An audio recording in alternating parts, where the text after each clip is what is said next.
इश्क वाली तीले। तब विद्या और मैं गोवा की ट्रिप पे थे। हमारे लिव इन रिलेशनशिप के 3 साल पूरे होने वाले थे। इन आज ही के दिन मैंने उसे प्रपोज किया था। सुबह सुबह भयंकर तेज सर्दी थी, इसलिए विद्या ने मेरा हाथ पकड़ रखा था। उसके घुंघराले बालों से मुझे गुदगुदी सी हो रही थी। होंठ उसके कपकपा रहे थे। वो बस राहुल मुझे नहीं जाना रटती जा रही थी। मगर मैं तो यहाँ ठान के ही आया था।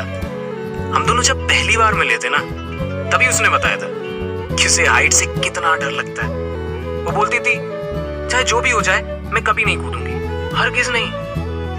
जाने कितनी बार इस डर के चक्कर में वो मरते मरते बची थी। इस बार जब गोवा आए तो मैंने डिसाइड कर लिया था कि उसका ये डर तो दूर करके ही मानूंगा।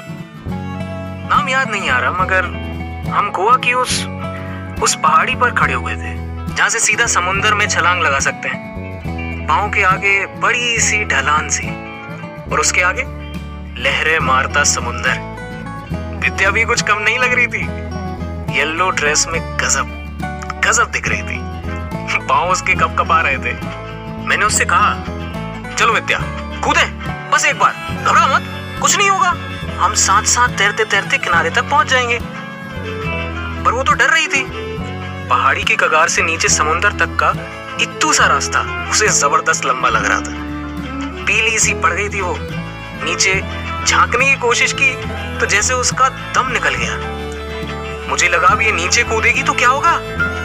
मैं यार अंदर ही अंदर डर गया था बहुत, पर जाहिर नहीं कर पा रहा था कहीं डर की वजह से उसका हार्ट ना फेल हो जाए। मैंने उससे कहा मुझ पर भरोसा करती हो ना विद्या। उसने हाँ में सर हिला दिया। मैंने कहा तो मेरी बात मान लो, बजरंगबली का नाम लो, डरो नहीं। मेरे साथ एक बार दोहराओ, I love you, I can't live without you. Vidya ने मुझे देखा। मैंने कहा जोर से बोलो। वो बोली जय माता दी। हमारी हंसी छूट पड़ी। फिर वो धीरे से बोली आई love you, I can't live without you. उसकी आवाज में कुछ जादू सा था। हम पहाड़ी से कूद गए। नेक्स्ट सेकेंड हम हवा में थे। ऐसा लगा जैसे सब स्लो हो गया हो।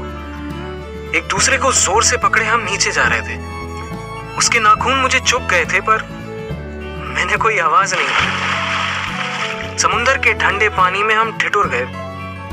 तैरते तैरते मैं फटाफट किनारे पहुंचा। पीछे पीछे विद्या आ रही थी। भयंकर कांप रही थी वो। सांस ही उखड़ गई होगी शायद। मैं उसे तुरंत खींच के किनारे ले आया। एक टॉवल में उसे लपेटा। उसने कांपते हुए मेरी आंखों में देखा तो मुझे लगा मैंने बहुत बड़ी गलती कर दी। ध्यान से देखा तो समझ आया कि खुद से लड़ रही थी, झेप रही थी, डर रही थी।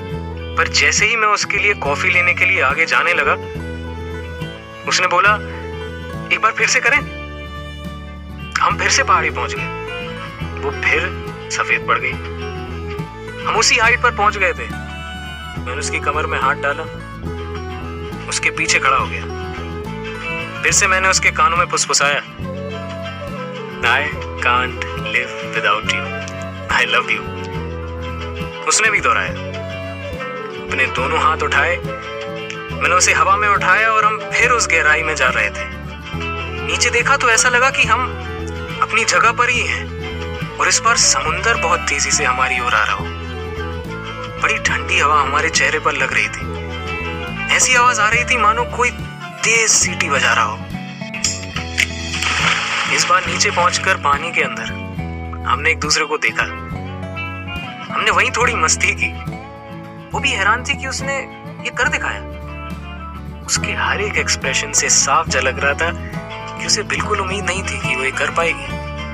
हम बाहर निकले तो मैंने उससे कहा कि जैसे मैंने तुम्हारा हाइट से गिरने का डर खत्म किया है, उसी तरह एक दिन ऐसा आएगा जब तुम अकेले किसी भी छोर से कूदना सीख जाओगे और तैरते तैरते अकेले किनारे तक जाना भी। वो बोली कि वो सीख भी गई तो कभी अकेले नहीं करेगी। वो ये भी बोली कि अगर मैं ना होता तो उसके मन से डर कभी खत्म ही नहीं होता। उस ट्रिप पे हम कई बार वहां से एक साथ कूदे। कई दिनों तक पहाड़ी के आसपास कोई ना कोई एडवेंचर स्पोर्ट करते रहते। पता नहीं कब हमारी गोवा ट्रिप का आखिरी दिन आ गया। मुझे थोड़ा काम था तो मैं होटल से बाहर गया हुआ था। मैं वापस होटल पहुंचा तो देखा वहां अलमारी पर एक नोट लगा है। आज मैं वो करूंगी जिसके लिए तुम मुझे यहाँ लाए थे राहुल। आ जाओ अपने अड्डे पर। मैं खुश हो गया। मैं समझ गया था आज वो उस पहाड़ी से अकेले समुद्र में कूदेगी। थोड़ी फिक्र हुई मुझे। अब वो पहली बार समुद्र में जो कूद रही थी, कहीं कुछ हो गया तो मेरा ही नाम आता। मैं भागते भागते वहां पहुंचा। भरी दोपहर में वो उस पहाड़ी पर अकेली खड़ी थी। मैं बहुत दूर खड़ा था। वो वहां से मुझे देखने की कोशिश भी कर रही थी। फिर वो धीरे धीरे सिरे के किनारे की ओर पैर बढ़ाने लगे। अकेले कूदने में उसे डर लग रहा होगा। तो दोस्त, सच बताऊं तो मुझे ज्यादा डर लग रहा था।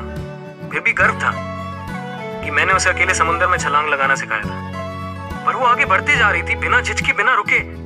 शायद उसने फैसला कर ही लिया था कि वो अकेली नीचे कूद कर दिखाएगी। उसने दोनों हाथ फैलाए, हवा में लहराई, मेरी तरफ देखा, वहीं से चिल्लाया, I can't live without you। वो उस दिन अकेले हाइट से कूदना, तैरना और किनारे तक जाना सीख गई। चलो दोस्त, आगे कंटिन्यू करते हैं। इस बार जब मैं आया हूं, मार्च का महीना है। सूरज पहले से ज्यादा तेज है। एक काली पहाड़ी भी मैली सी पड़ गई है। मैं तब के बाद से अब यहाँ आया हूं। इस बार हवा चुप सी है। मैं उसी होटल में रुका था जहां हम साथ रुके थे, जहां हमने बहुत प्यार किया था। खैर, ये बहुत पहले की बात है। अब विद्या की शादी हो चुकी है। उसने खुद शादी करने का डिसाइड किया या नहीं, इससे कोई फर्क नहीं पड़ता। उसका हस्बैंड एक बड़ी गवर्नमेंट जॉब में है और उनके 2 बच्चे भी हैं। अभी थोड़ी देर पहले ही उसने अपनी फैमिली फोटो सोशल मीडिया पे भी डाली है। लिखा है, "You are the best hubby in this world." Hashtag तो गैस कर लोगे यार आप। नहीं, hashtag is I can't live without you. I love you। शायद उसे याद हो कि पहाड़ियों की चोटी पर जाकर चिल्ला कर यही बात हम कभी एक दूसरे से बोलते थे। जब उसकी शादी की खबर मुझे पता चली था तो पता नहीं, बड़ा अजीब सा लगा। ऐसा लगा कि खैर जाने देते हैं। अब मैं भी ठहरा प्रैक्टिकल, वो भी निकली प्रैक्टिकल। वो भी अपनी जिंदगी में आगे बढ़ गई, मैं भी आगे बढ़ गया। लेकिन प्रॉमिस अधूरा रह गया। अब बताओ कि क्या सचमुच उसे मेरी बात सुनकर किसी भी हाइट से कूदने की ये ताकत आई? ये सब कुछ उसने खुद ही किया था। ये पजल ना मुझे आज भी परेशान करता है। कई बार मन करता है कि उसके सामने खड़ा हो जाऊं, एक तरफ उसका हस्बैंड और एक तरफ मैं। फिर देखूंगा कि वो किसे कहती है, I can't live without you, I love you। क्या बोलते हो? उसी इमोशन के साथ कह पाएगी? यार मुझे लग रहा है बहुत देर हो गई है। अब मेरी ये नहीं समझ आ पाता कि हम ऐसी बातें क्यों कह देते हैं जिन्हें हम पूरा नहीं कर सकते। मैं इस वक्त पहाड़ी के उसी सिरे पर बैठा हूं तो हवा वही बात फिर से मेरे कानों में दोहरा रही है। विद्या शायद किनारे पर पहुंच चुकी है। अब मैं भी अपने किनारे लग जाता हूँ। To hell with I can't live without you यार।